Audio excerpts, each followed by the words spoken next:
ஆமா, நீங்க ஏன் இவ்வளோ வெகுளியா இருக்கீங்க? தெரியலையே! வெகுளித்தனமா இருந்தா நல்லாவே இருக்க முடியாதுங்க. நம்மகிட்ட எப்படி பழகுறாங்க? வெகுளித்தனமா பழகுறாங்களா? கவுட்டுத்தனமா பழகுறாங்களா? குள்ளநரித்தனமா பழகுறாங்களா? எதுவுமே உங்களால புரிஞ்சுக்க முடியாம, நீங்க ஒரு ஏமாளித்தனமான, போலித்தனமான, ஏமாற்றம் மிக்க ஒரு நபரா இருப்பீங்க.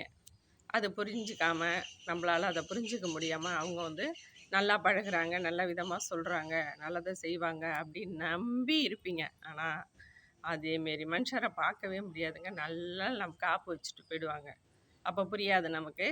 அவங்க செஞ்சுட்டு போன அப்புறம் தான், ஆஹா! இப்படி இவ்வளோ குள்ளநரித்தனமா செஞ்சு நம்மள ஏமாத்திட்டு போயிட்டாங்களே அப்படின்னு ஃபீல் பண்ணுவீங்க.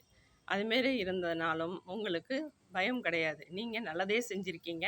அதனால கடவுள் உங்களுக்கு நல்லதையே குடுப்பார். கவலைப்படாதீங்க.